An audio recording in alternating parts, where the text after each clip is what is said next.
오늘 제가 어머니날 설교를 준비하기 위해서 히브리서 11장, 믿음의 장, 믿음의 전당이라 불리는 장을 한번 훑어봤습니다. 거기서 믿음의 전장에 이름이 들어가 있는 여인들이 누가 있는가를 제가 한번 쭉 살펴봤습니다. 그런데 그 히브리서 11장에 이름이 정확하게 언급되어 있는 여인은 딱 두 분밖에 없습니다. 한 분은 사라고 두 분은 라합입니다. 제가 그리고 또한 이름은 언급하지 않지만은 많은 여자들도 이렇게 언급합니다.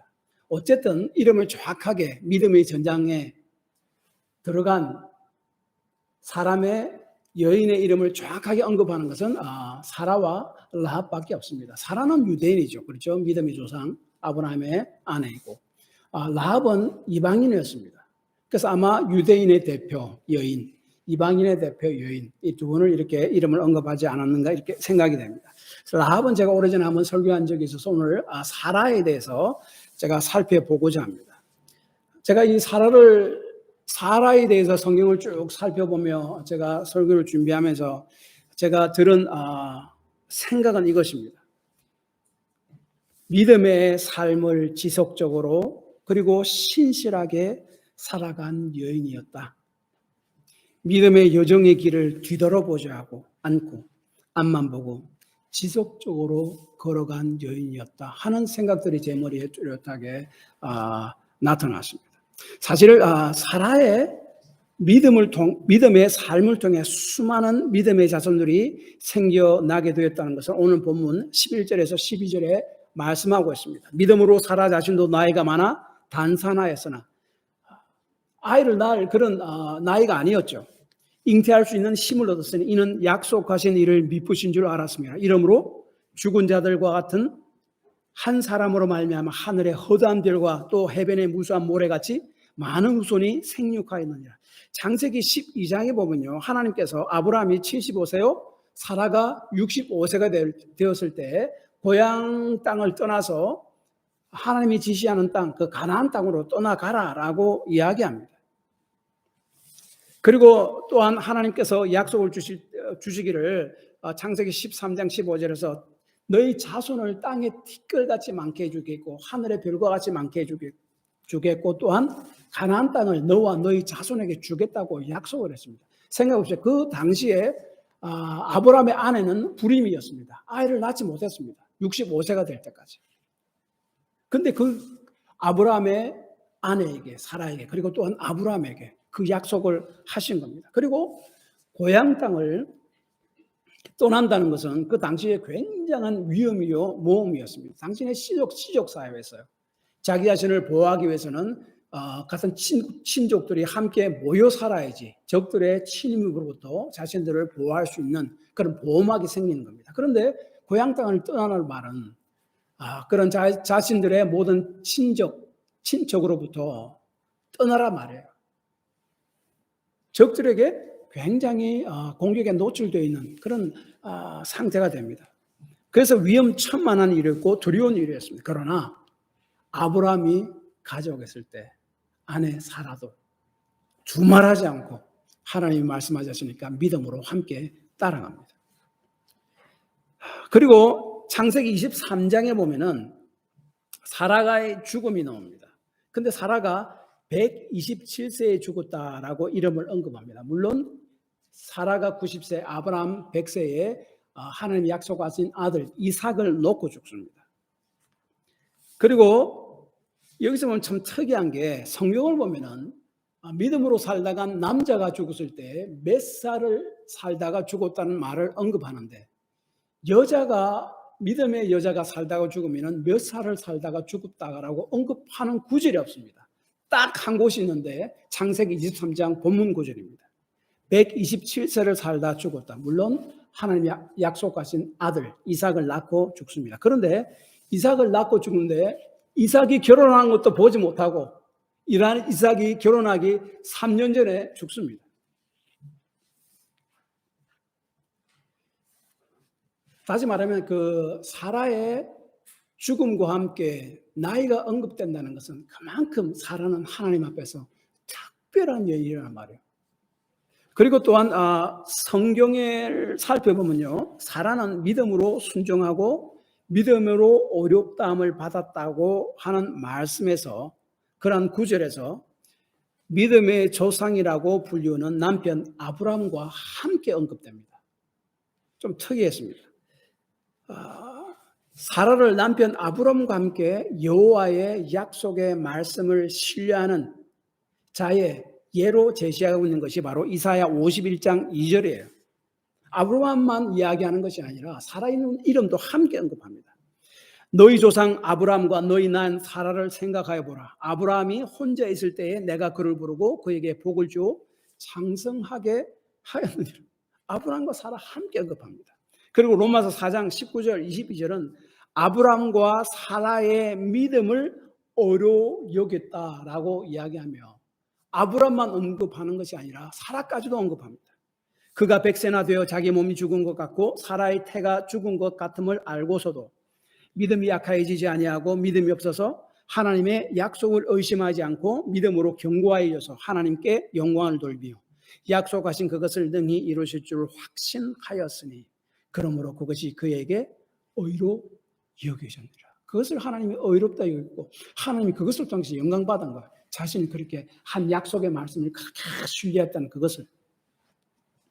그리고 오늘 본문 말씀 11장 16절 보면은 믿음으로 산 11절 보면은 사라의 이름이 명예해진다. 믿음으로 산 사람들의 언급하는 그 11장에 이렇게 자랑스럽게 이름이 올라가 있습니다.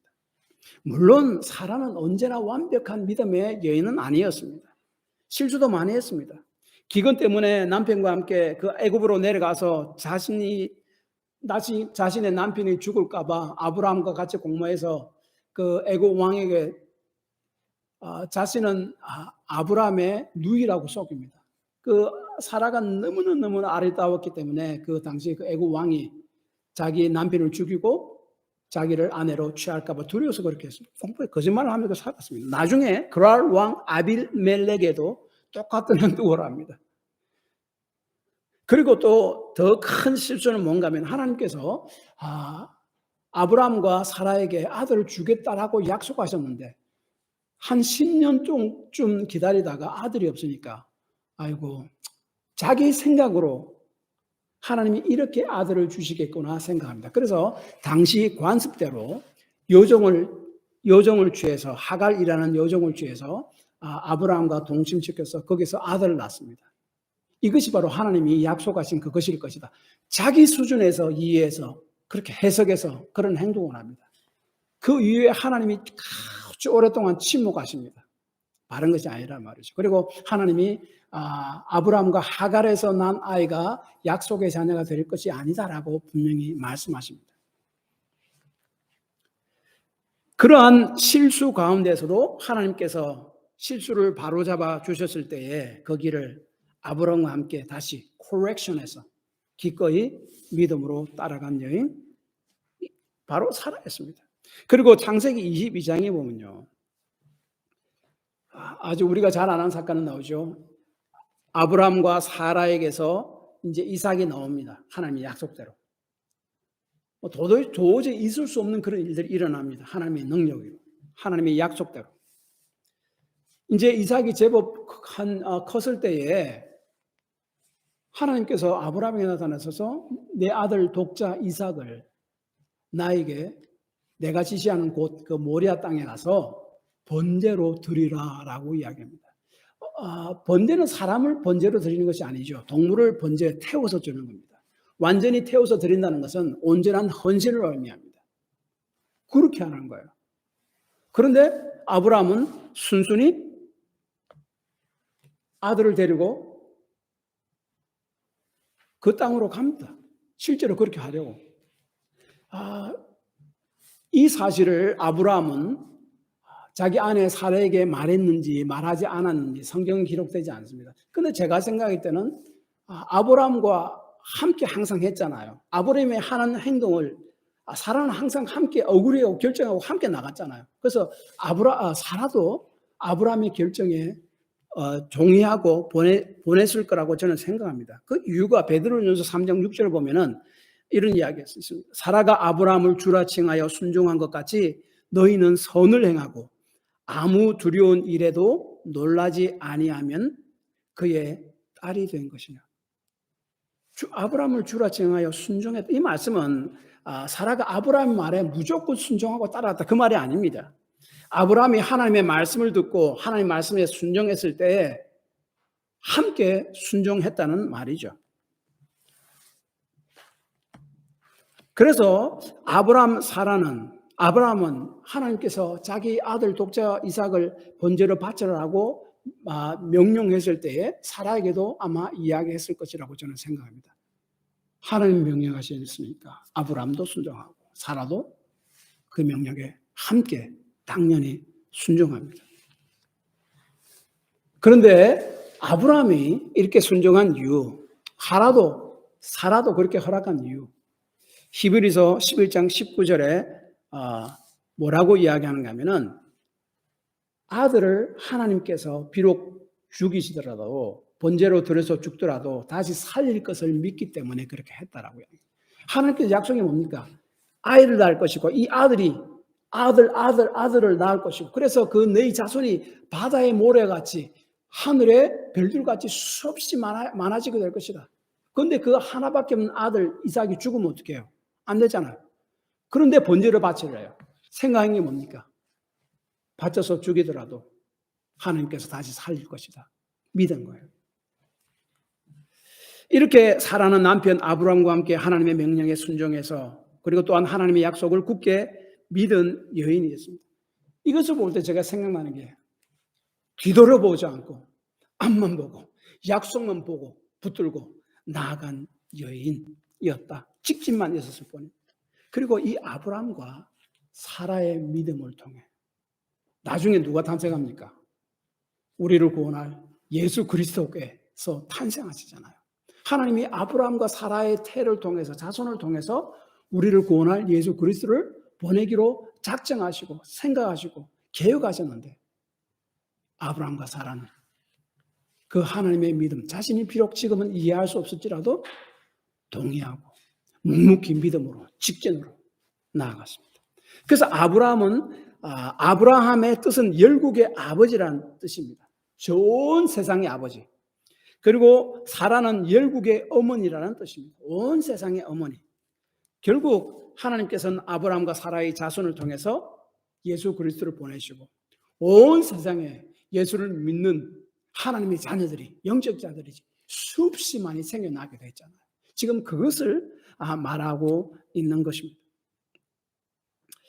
그래서 아브라함은 결국 믿음을 통해서 열국의 아버지가 되고 사라는 열국의 어머니가 됐습니다. 결국 이들은 믿음의 조상이 돼요. 그래서 하나님이 이 사라를 그렇게 특별하게 생각하신 이유가 거기에 있습니다.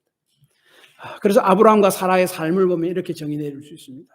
하나님께서 아브라함과 사라에게 자손을 땅에 티끌과 하늘의 별과 같이 많게 해주실 것이라고 약속하셨을 때 실수도 했지만은 하나님께서 그 실수를 바로잡아 주셨을 때 그 약속의 말씀을 믿고 붙들고 뒤돌아보지 않고 지속적으로 나아갔다. 사라는 약속의 말씀을 믿음으로 앞만 보고 지속적으로 나아간 여인이었습니다.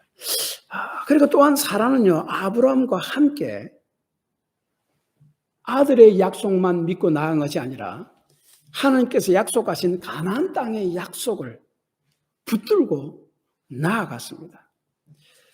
오늘 본문 히브리서 11장 13절 14절은 아브라함과 사라 그리고 그의 자녀인 이삭과 야곱을 이렇게 묘사합니다. 이 사람들은 다 믿음을 따라 죽었으며 약속을 받지 못하였으되 그것들을 멀리서 보고 환영하며 또 땅에서 외국인과 나그네임을 증언하였으니 그들이 이같이 말하는 것은 자기들이 본향을 찾는 자들임을 나타내미라. 가나안 땅에 거했습니다. 원래 자기 고향 땅은 갈대아 우르입니다. 돌아갈 기회가 있었습니다. 안 돌아갔습니다. 하나님께서 가나안 땅을 주겠고 거기 내 고향이라 했기 때문에 그 약속을 믿고 거기에 살았습니다. 그런데 이에 대한 약속을 확실히 아브라함이 믿은 그 증거가 바로 창세기 23장에 나타나 있습니다. 이제 사라가 127세에 죽었습니다. 죽었을 때 하나님께서 가나안 땅을 약속하셨는데 지금 한 65년이 지났어요. 약속 처음 하고 난 뒤에. 그래도 불구하고 자기 아내 사라가 묻힐 땅도 없었어요. 가나안 땅 헤브론에 그쪽에 거하고 있었어요. 매장할 땅도 없는 거예요. 그래서 거기 있는 헷 족속에게 매장을 사려고 합니다. 이 매장지를 아브라함이 자기 아내, 죽은 아내 사라를 매장하기 위해서 샀는데 그게 그 두 가지의 그 큰 의미가 있습니다. 하나는 자신들은 비록 가나안 땅에 살지만은 가나안 땅에 있는 문화와 종교와 그 속에 동화되지 않고 하나님의 백성으로서의 정체성을 유지하겠다 하는 그런 강한 결심이 있습니다. 그래서 그 땅을 그냥 사겠다고 합니다. 주겠다고 하는데 그냥 돈 주고 사겠다고 합니다. 그 다음에 한 가지는 하나님의 약속의 말씀이 분명히 이루어질 것을 확실히 믿는다는 것을 행동으로 나타난 사건. 돈을 주고 가나안 땅 그 일부 조그만 그 땅떼기를 사는 행동입니다. 믿음을 행동으로 나타내는 행위가 바로 그 땅을 산 것입니다. 왜 그런가 이렇습니다. 아브라함은요, 그리고 하와는 비록 가나안 땅에 살았지만 그 가나안 땅이 얼마나 우상 숭배로 쥐들어 있는 그런 땅입니까? 근데 그들은 가나안 땅에 비록 살지만 그들의 문화와 종교 속에 동화되지 않고 하나님의 백성으로서의 삶의 정체성을 유지하겠다는 결심을 했어요. 그래서 1절에 보면 사라는 127세에 죽었고 그 다음에 16절에 그들은 이제는 더 나은 본향을 사모하니 아브라함과 사라가 하나님께서 약속하신 가나안 땅을 분명히 주실 것이라는 것을 믿었습니다. 믿었는지 어떻게 합니까? 아브라함이 사라를 위해 무덤을 기어이 돈을 주고 사서 자기의 소유로 만들겠다는 행동을 보면 알 수가 있습니다. 그래서 그 창세기 23장에 보면요, 사라가 죽었을 때 아브라함이 슬퍼했는데 특별히 창세기 23장 3절에 보면 일어나라고 이야기합니다. 이 일어나라는 히브리어 단어는 쿰이라는 단어입니다. 쿰. 그 3절에 있습니다. 그리고 나중에 아내 사라를 묻을 땅을 사서 사람들 앞에서 정식으로 계약하고 자신의 소유의 땅으로 확정짓습니다. 자신의 소유의 땅으로 확정했다는 말이 창세기 23장 18절, 20절 두 번에서 나옵니다. 확정하다는 말이 3절에 나타난 일어나라는 쿰이라는 히브리와 똑같은 단어예요. 다시 말하면 일어났는데 뭐 때문에 일어났겠습니까? 아이고 내가 아내 사라가 죽었다 그냥 슬퍼만 하고 있을 것이 아니라 빨리 내가 일어나서 이 땅 사람에게 가서 거래를 해서 그 땅을 내가 사야 되겠다. 그 말이에요. 그래서 그런 의지를 가지고 슬픔을 딛고 일어났다는 말이에요. 그래서 아브라함은 가나안 땅 헤브론에 살고 있었는데 그 땅 사람에게 가서 특별히 그 헷 족속입니다. 자신의 아내를 묻을 시신을 앙치할 땅을 사겠다라고 이야기합니다. 당시 팔레스타인은 땅에 묻는 것이 아니라 큰 동굴 속에 안치했죠. 동굴 안에는 또 동굴이 있습니다. 그래서 그 시신이 썩어지면은 그 썩은 시신을 그 안쪽 동굴에 넣고 또 그 후손이 죽으면은 밖에 동굴에 이렇게 안치하고 썩으면은 다시 안쪽 동굴에 넣어서 합장하고 막 그렇게 했습니다. 그래서 이제 땅을 자기 아내를 죽었는데 묻을 땅을 좀 사겠다고 그렇게 이야기합니다. 그때 헷 족속들이 뭔가 하면 아이고 우리가 그냥 주겠다고 합니다. 네가 너를 보니까 너도 보통 하나님 보내신 지도자인 줄 우리가 다 안다. 너는 보통 사람이 아니고 아주 훌륭한 좋은 사람이다. 우리하고 같이 산 지 얼마나 오래됐냐. 우리 사이에 그렇게 뭐 있냐. 그냥 땅을 줄 테니까 너희가 당신이 좋아하는 땅을 골라서 너 아내 매장주로 삼아라. 근데 아브라함은요 아니라고 이야기합니다. 내가 적당한 값을 지불하고 내가 사겠다고 그럽니다. 근데 그 헷 족속들이 아니다. 그냥 주겠다고 그럽니다.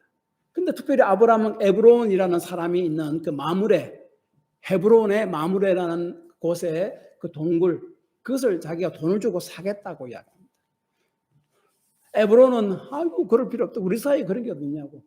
그냥 주겠으니 그냥 묻으라고 이야기합니다. 아브라함 또 아니라고, 내가 돈 주고 사겠다고 이야기합니다. 생각해 보십시오. 왜 꼭 그렇게 살려고 합니까?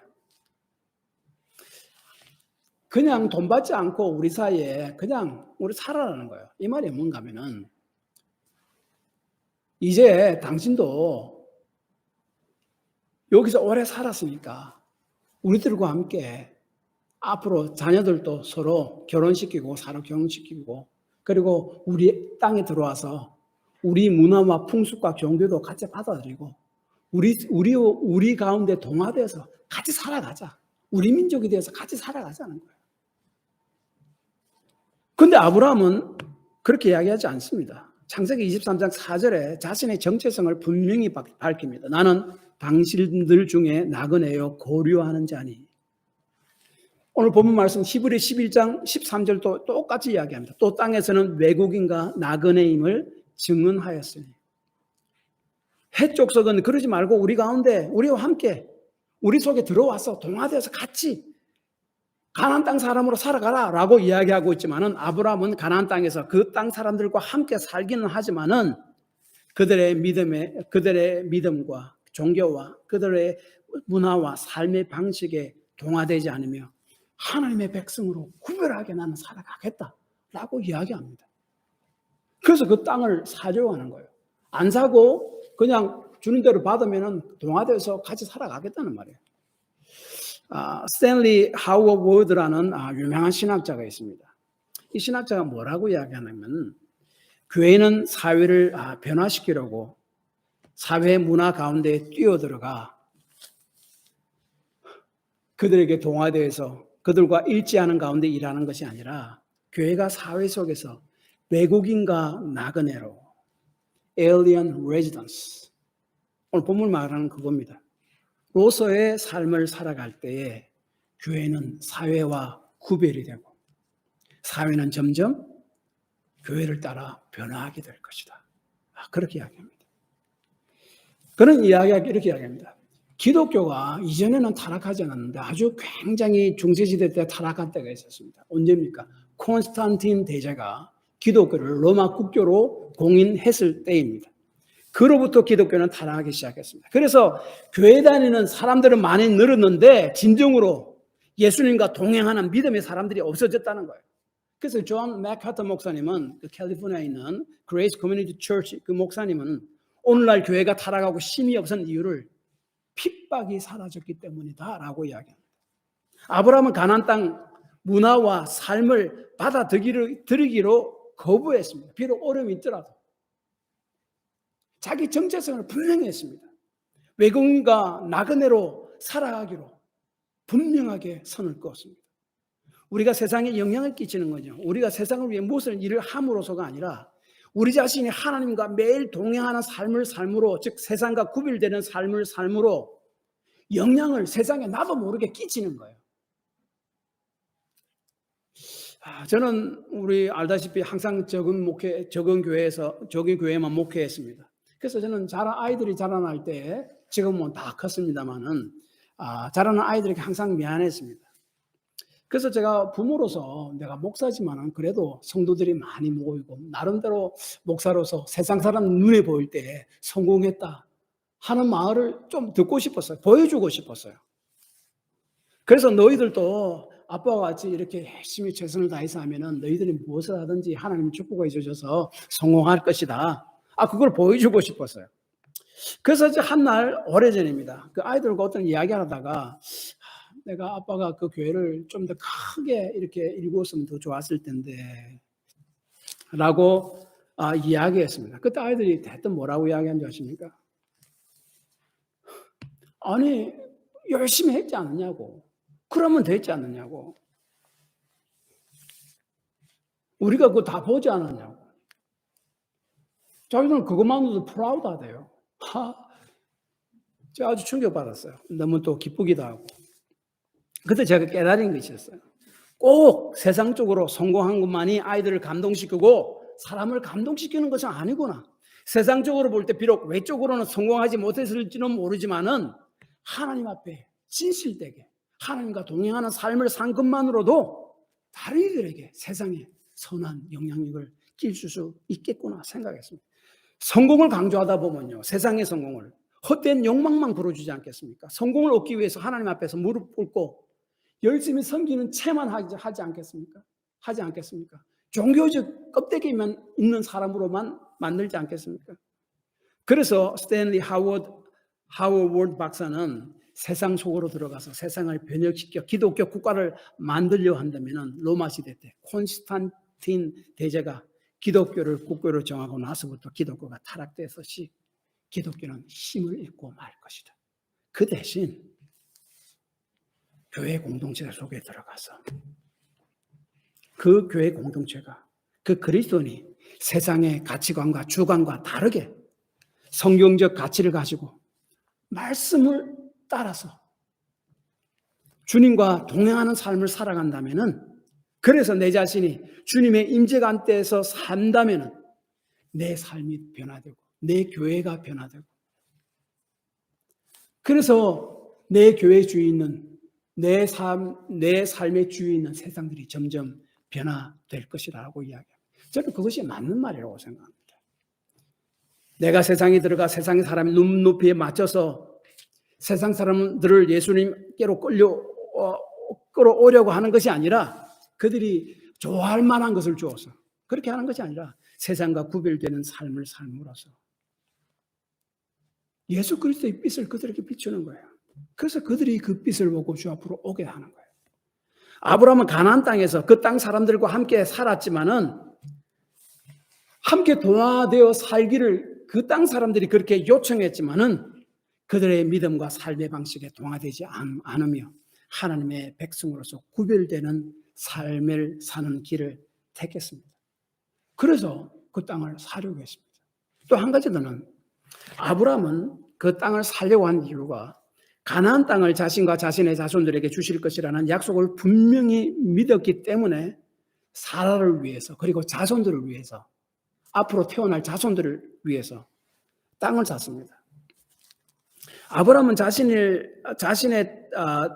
그 땅을 돈을 주고 사겠다고 말하자 에브론은 뭐라고 이야기하냐면 그냥 가지라고. 그런데 그 값은 은 400세겔이다 라고 이야기합니다. 이거는 뭐 엄청난 바가지입니다. 보통 바가지가 아니에요. 그래서 이 말이 뭔가 하면 차라리 사지 말고 그냥 우리가 주는데 그냥 받아라. 그래서 우리와 함께 동화돼서 같이 살아가자. 가나안 백성이 돼서. 그렇지 않으려면은 엄청난 돈을 페이해라. 이렇게 해도 저렇게 해도 자기한테 유익이 되는 거예요. 그런데 아브라함은요, 두말 없이 당시 엄청난 돈이었던 400세겔 그 매장지를 위해 지불하고 그냥 삽니다. 그리고 당시 상거래가 법적으로 이루어졌던 성문 앞에서, 거기에 모인 햇사람들 앞에서 정직 계약을 하고 헤브론 막벨라에 있는 땅을 사서 자신의 소유로 확정했습니다. 그래서 소유로 확정했다는 말 창세기 23장 18절 20절 확정했다. 소유로 확정했다. 두 번씩이나 강조하고 있습니다. 15장에서 하나님께서는 아브라함과 언약을 맺을 때에 자손을 하늘의 별과 같이 많게 주겠다고 약속했는데, 그때 뭐라고 또한 이야기한가 하면은 내 자손들은 앞으로 400년 동안 이방 나라에서 살다가 400년 후에 가나안 땅으로 돌아오게 하겠다라고 약속했습니다. 이 약속은 창세기 12장, 13장, 15장에 걸쳐 계속 나옵니다. 그런데 이 약속을 아브라함과 사라는 믿었어요.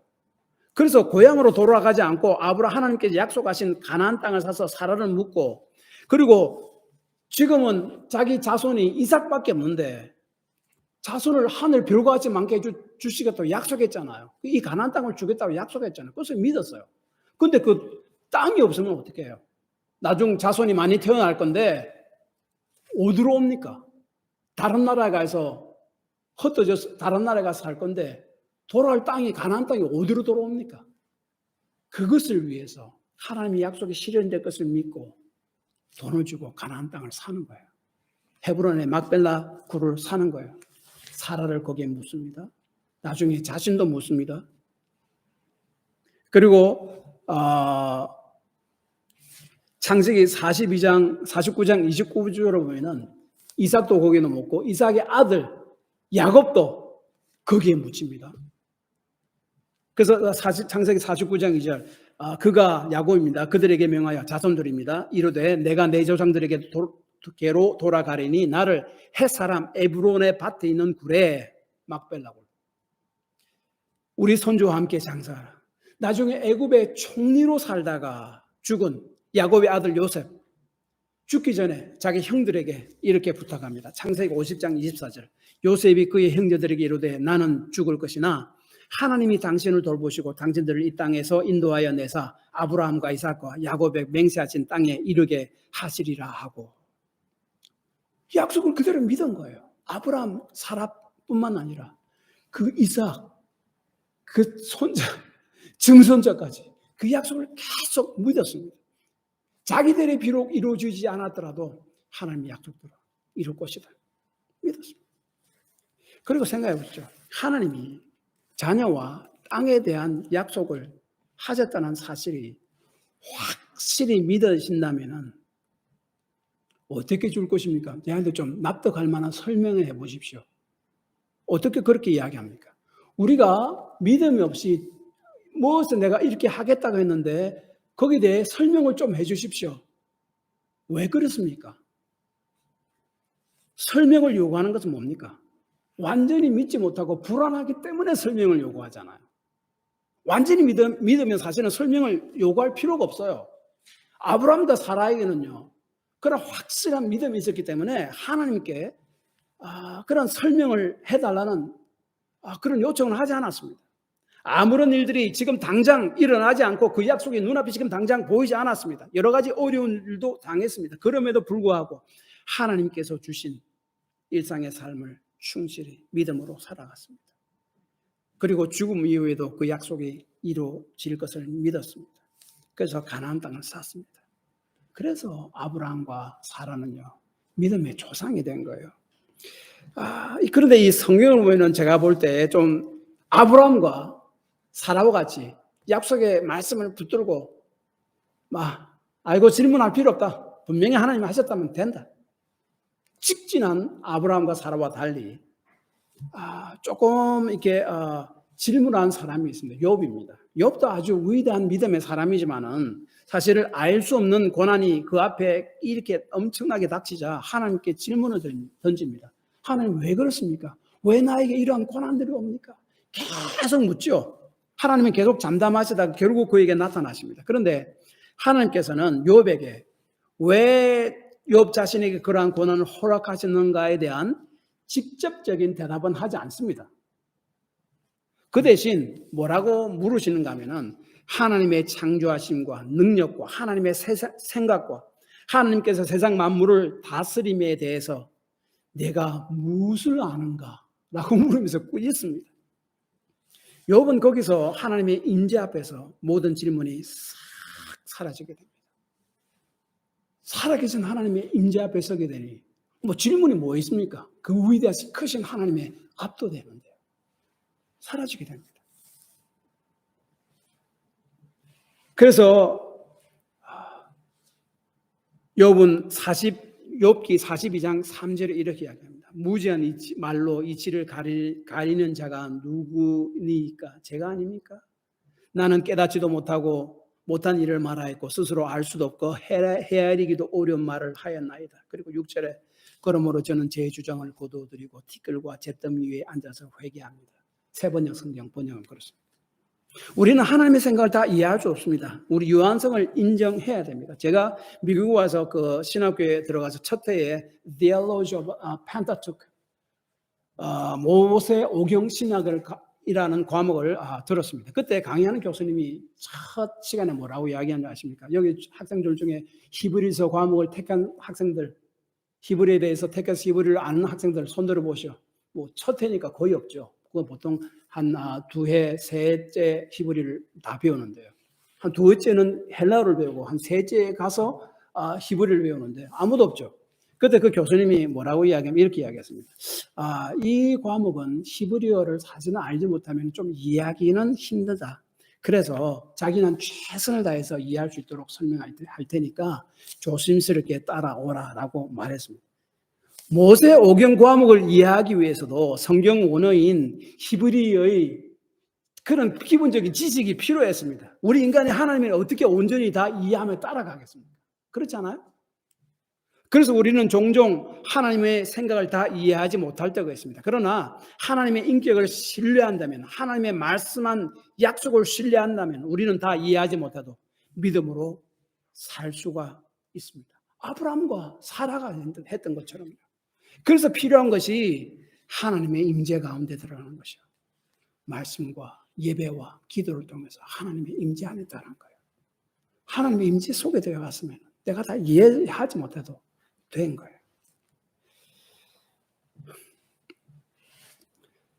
그렇다고 성경은 지식을 등한시하는 것은 절대로 아닙니다. 성경 곳곳에서 하나님의 아는 지식을 강조합니다. 예를 들어서 베드로서 3장 17절, 18절 오직 우리 주 곧 구주 예수 그리스도의 은혜와 그를 아는 지식에서 자라가라. 그러므로 믿음은 들음에서 나며 들음은 그리스도의 말씀으로 말미암은 로마서 10장 17절.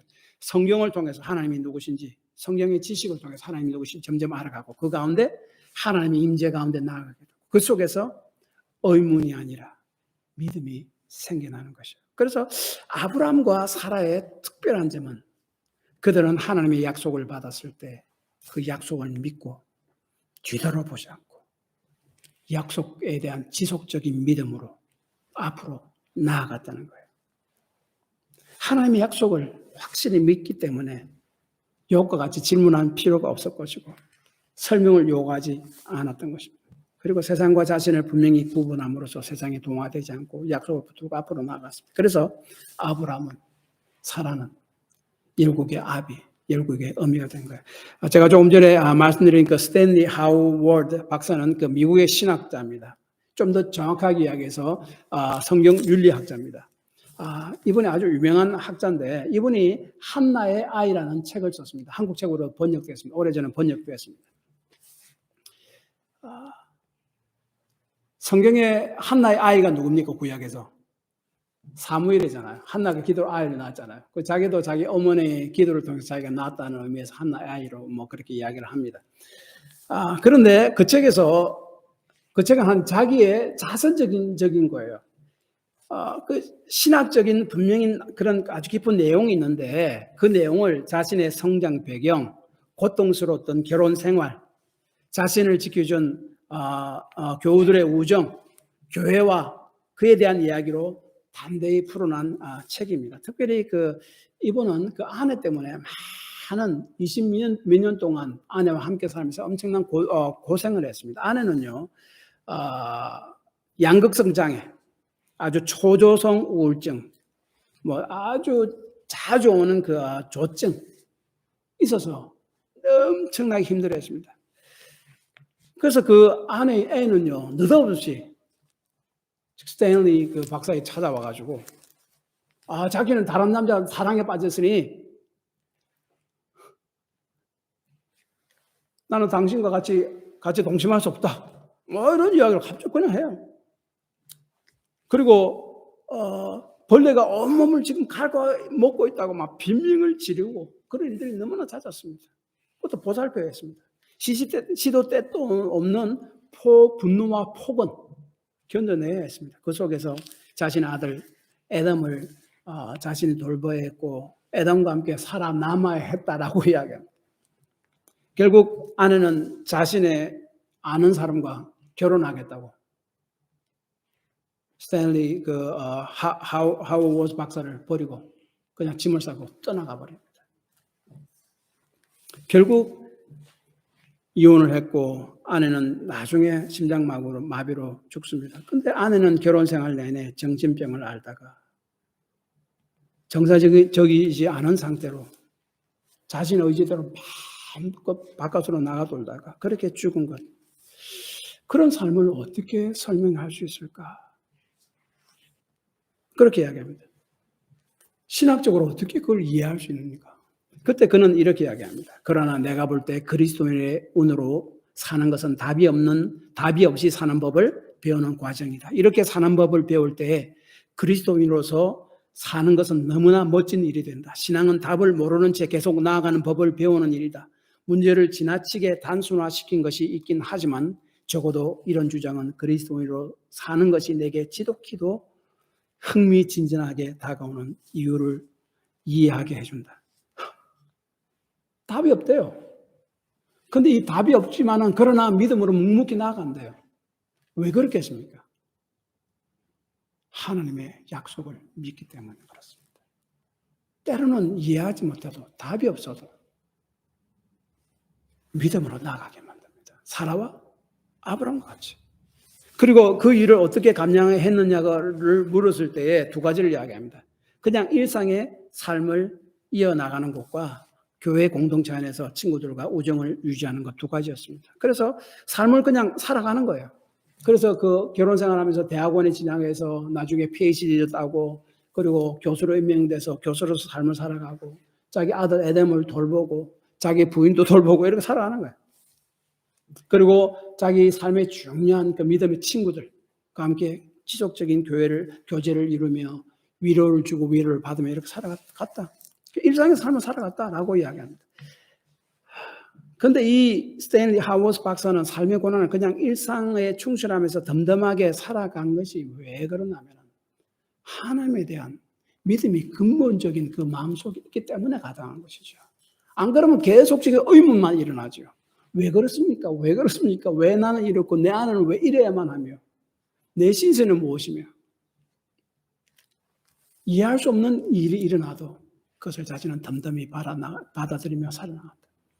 하나님이 누구신지에 대한 확신이 있기 때문에 그렇습니다. 저는 그렇게 생각합니다. 사실 하나님에 대한 분명한 믿음이 있다면 이해할 수 없는 부당한 현실 가운데서도 납득할 만한 설명이 없어도 믿음으로 현실의 삶을 꾸준히 살아나갈 수 있습니다. 예배와 말씀과 기도를 통해서 하나님의 약속의 말씀에 대한 믿음이 생겨나기 때문입니다. 사라와 아브라함이 그랬던 것처럼 말입니다. 결론은 이것입니다. 성경을 통해 사라의 삶을 살펴보았을 때 사라의 삶을 이렇게 한마디로 결론 내릴 수가 있습니다. 사라와 그 남편 아브라함은 하나님의 약속을 믿음으로 세상에 동화되어 살라는 유혹을 물리치고 하나님의 약속을 따라 뒤돌아보지 않고 믿음으로 앞으로 계속 나아갔다. 그래서 11장 16절 하반절에 보면은 그들을 향해 하나님께서 이렇게 말씀하셨습니다. 하나님이 그들의 하나님이라 일컬음 받으심을 부끄러워하지 아니하시고 그들을 위하여 한 성을 예비하셨느니라. 뒤를 보지 않고 약속의 말씀을 붙들고 꼴이 나아가는 삶, 사라의 삶이었고 어머니 나를 맞이해서 우리 어머니 된 여러분들 그런 삶을 살아가시기 바랍니다. 그래서 하나님 여러분 볼 때 여러분을 자랑스러워하시는 여러분이 되시기 바랍니다. 성령의 도우심으로 기도합시다.